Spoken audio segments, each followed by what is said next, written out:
Hello class, welcome back.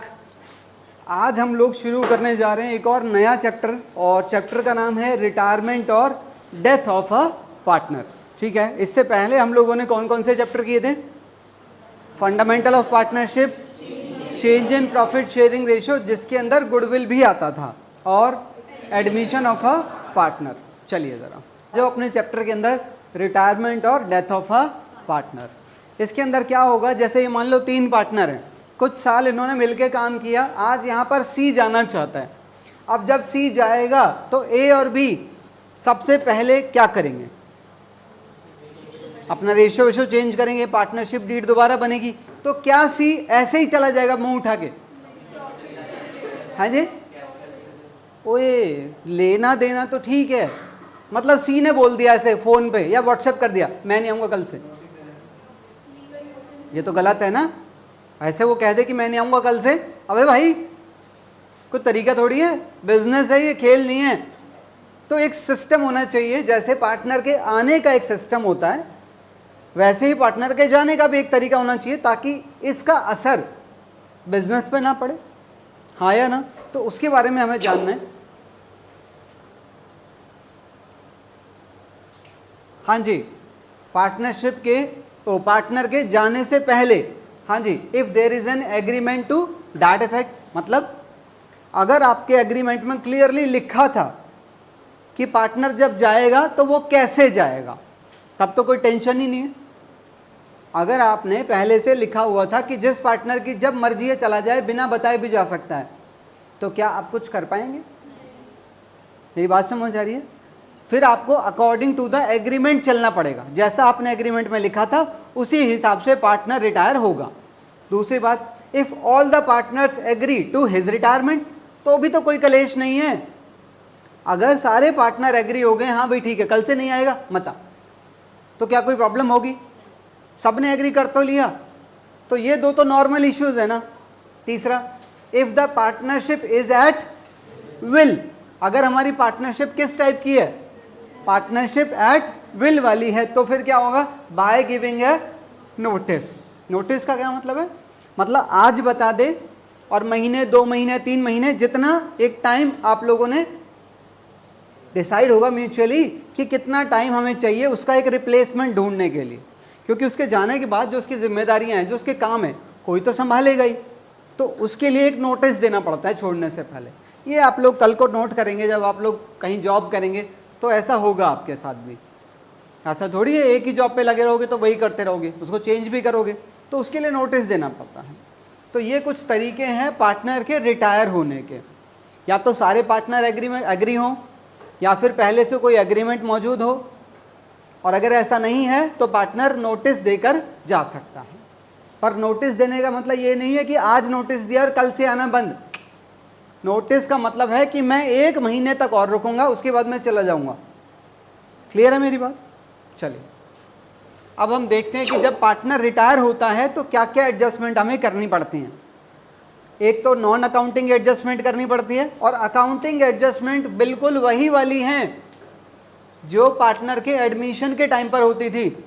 देखो नया ratio निकलना, बस यहाँ पर गेनिंग रेशियो निकलेगा, सैक्रिफाइसिंग रेशियो नहीं निकलेगा। ये मैंने जान के गलत लिखा हुआ है, ठीक है, ये मत सोचना मैं भूल गया था, ठीक है। और गुडविल का ट्रीटमेंट होगा, और पुराने प्रॉफिट लॉसेज और रिजर्व का ट्रीटमेंट होगा, रिवैल्यूएशन ऑफ एसेट लायबिलिटी होगा, और कैपिटल एडजस्टमेंट। तो ये सेम टॉपिक हैं।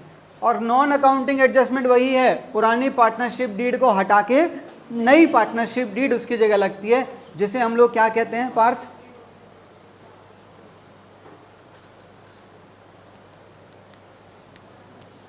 क्या कहते हैं उसे पार्थ? कीर्ति?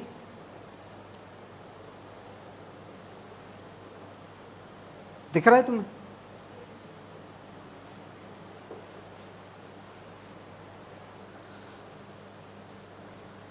ज़्यादा नहीं, बस मैंने 3 या 4 बार अब तक रिपीट किया है पहले ये, कि जब नई पार्टनरशिप डीड पुरानी पार्टनरशिप डीड की जगह ले लेती है तो उसे हम क्या कहते हैं? वाओ, ये वो बच्चे हैं जिन्होंने अभी टेस्ट दिया है उस चैप्टर का, admission of a partner. Very good. हाँ जी, रिकॉन्स्टिट्यूशन ऑफ पार्टनरशिप, ठीक है ना, रिकॉन्स्टिट्यूशन ऑफ पार्टनरशिप। यार याद रखो यार, इतने इंपॉर्टेंट बातें हैं, कई बार बता चुके हैं। आगे चलें, टॉपिक क्या है अगर आज का? अब हमें इन एडजस्टमेंट के ऊपर बात करनी होगी, हाँ या ना? चलिए ज़रा, अब हमारे लिए सबसे पहला काम होगा सी के जाने के बाद ए और बी के रेशो का क्या होगा। यानी कि आज हम लोग बात करेंगे कि नया रेशो कैसे निकालना है। आप लोग, हो सकता है वो क्वेश्चन में दिया जाए, अगर आपको क्वेश्चन में नया रेशो दे दे तो फिर आपका अगला काम दोनों के बेस पर गेनिंग रेशो निकालने का काम आ जाएगा, तो वो तो कोई बड़ी बात नहीं है। चलिए सीधा रेशो के केसेस पे बात करते हैं।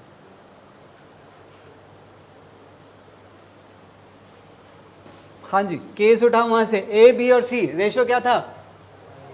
ए रिटायर हो गया और क्वेश्चन में कुछ भी नहीं लिखा, क्या होगा नया रेशो? कुछ भी नहीं लिखा, बोलो न्यू रेशो क्या होगा? जो इनका आपस का रेशो है यही क्या बन जाएगा। और इस केस में अगर आप गेनिंग रेशो निकालोगे तो वो खुद ब खुद 3:2 ही आएगा। अरे समझ आ रहा है? तो इसमें कुछ भी नहीं है पहले केस में। आगे चलो,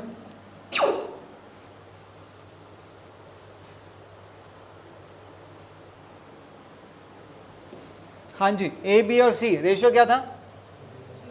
कौन चला गया? ए चला गया। क्या लिखा है? हर share is taken up by B and C equally. Rajat कैसे करेंगे?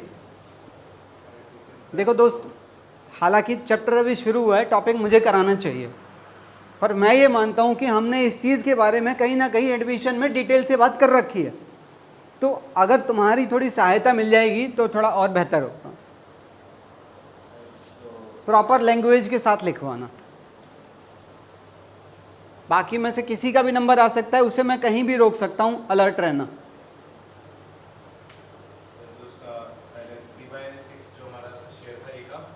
मैं लिखूं क्या? आप मुझे वो शब्द बताएंगे?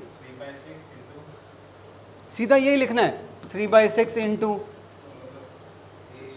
हट, इतना कंफ्यूज है। कीर्ति, एज शेयर, पता नहीं क्या ही कराने वाली है। रिया, भूमि, मुझे चाहिए प्रॉपर शब्द जो लिखने हैं वो बताओ। पार्थ, शाबाश, बढ़िया है पार्थ। आयुष, अबे ए के जाने पर बी और सी को गेन होने वाला है। अगर ए आज जाएगा, ए का शेयर कितना था, तो इसका हिस्सा कौन बांटना चाहता है? बी और सी बांटना चाहते हैं।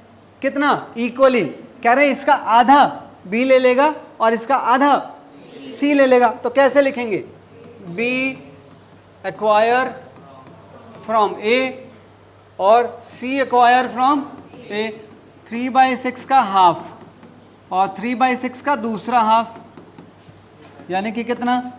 3/12 और 3/। अब यहां पर बी का नया शेयर निकाल लो, बस बात खत्म। बी का पहले कितना था? 2/6 प्लस 3/12, तो ये क्या आ गया? बी का नया। सी का नया 1/6 प्लस ये भी आ गया। तो बस इसका एलसीएम ले लेना, मिल जाएगा नया रेशियो यार। प्रशांत, इसमें गेनिंग रेशियो क्या होगा? हालांकि आप यहाँ पर गेनिंग रेशियो वैसे भी निकाल सकते हैं, new ratio minus old ratio, पर क्या डायरेक्टली बता सकते हो प्रशांत? गेनिंग रेशियो इतना कम अक्ल हो क्या तुम लोग कि 12वीं में आके ये छठी क्लास की चीजें भी नहीं सोच पा रहे हैं?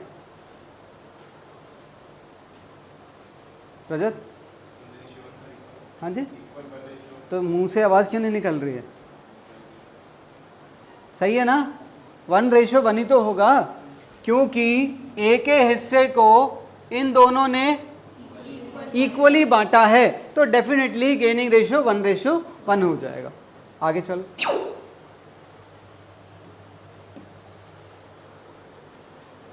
ए बी और सी पार्टनर्स थे, रेशियो क्या था, ए चला गया, उसका हिस्सा बी और सी ने, पिछले क्वेश्चन में यहां पर क्या लिखा था, इक्वली लिखा था 1:1, अब लिखा है 3:2। बताना रजत, प्रॉपर लैंग्वेज के साथ। हाँ, b acquire from a 3/6 into 3/5, शाबाश, 9/30। C acquire from a 3/6 into 2/5, 6/30। क्या करूं, किसका, बीज न्यू शेयर, बताओ, 2/3, 2/6 प्लस 9/30, बिल्कुल ठीक है, ये आ गया बी का नया। और सी का नया, कीर्ति बताना जरा, 6/30, बेटा ये लेंगे पहले, ठीक है, 1/6 प्लस 6/30, तो ये क्या आ गया, ठीक है, इसका एलसीएम लोगे नया रेशियो आ जाएगा। हाँ जी पार्थ, गेनिंग रेशियो 3:2, ठीक है, यही वाला बन जाएगा। आगे चलते हैं, देखो ज़रा ये वाला क्वेश्चन मुझे बताओ,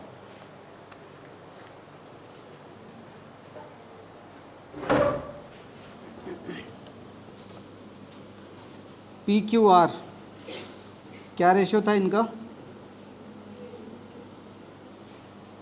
हाँ जी, इनका रेशियो दिया हुआ है 1/2, 2/6 और 1/6, तो इनका एलसीएम ले लो पहले, तो 1/2, 2/6 और तो 6 एलसीएम आ गया, तो 3, 2 और तो यही इनका क्या बन गया, हाँ या ना। उसके बाद देखो क्वेश्चन क्या कह रहे हैं, कह रहा है कुछ टाइम बाद यहाँ पर क्या हुआ है, आर रिटायर हो गया and his share is taken up by P and Q in the ratio of 2:1। उसके बाद कह रहे इमीडिएटली क्या हुआ, एस का हमने एडमिशन भी कर लिया, कितने शेयर के लिए, उसके आगे कुछ लाइनें लिखी हुई हैं, तो क्या दो दो काम एक बार में थोड़ी करोगे, एक बार में तो एक ही काम होगा ना। सबसे पहले आर का रिटायरमेंट कर लो, उसके बाद दूसरी साइड में एस का एडमिशन कर लेंगे। चलो ज़रा ये देखते हैं कौन करा सकता है हमें, प्रशांत कराएगा।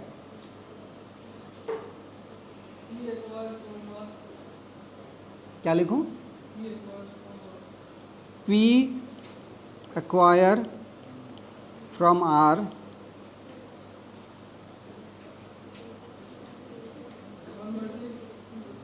आर का वैसे था कितना, हाँ 1/6 इंटू 2/3, करा जल्दी करा भाई, क्या सोच रहा है, वो सोचता है मैंने लिखवा दिया, मल्टीप्लाई खुद कर लेना। हाँ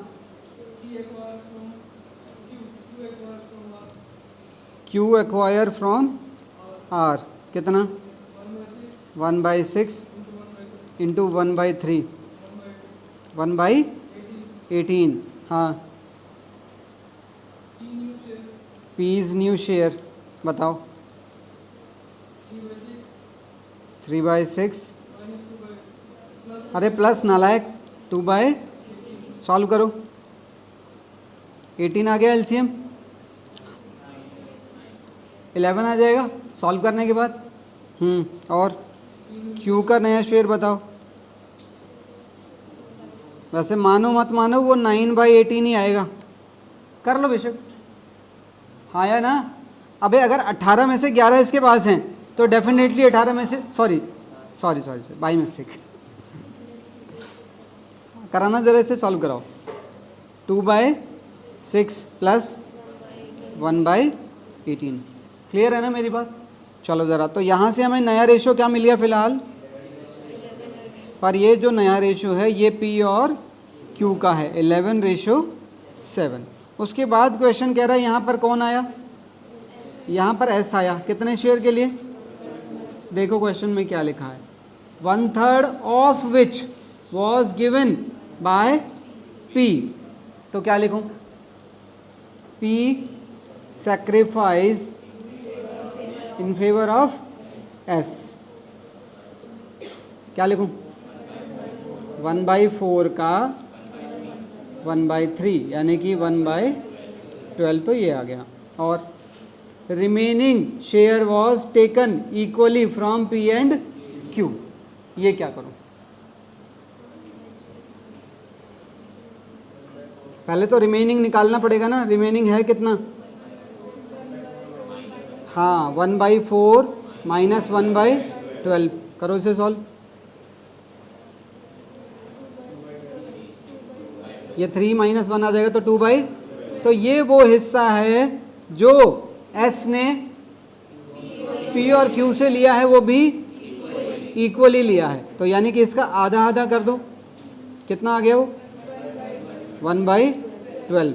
तो यहाँ पर एक लाइन और लिखनी पड़ेगी कि P sacrifice in favour of S। कितना? 1/12। Similarly Q sacrifice in favour of S कितना? 1/12। अब यहाँ पर हमें निकालना है P का नया शेयर। ये हमें कौन बताएगा? पार्थ बताओ। P का नया शेयर। पार्थ को तो सोचने के लिए ही चाहिए 4 दिन तो।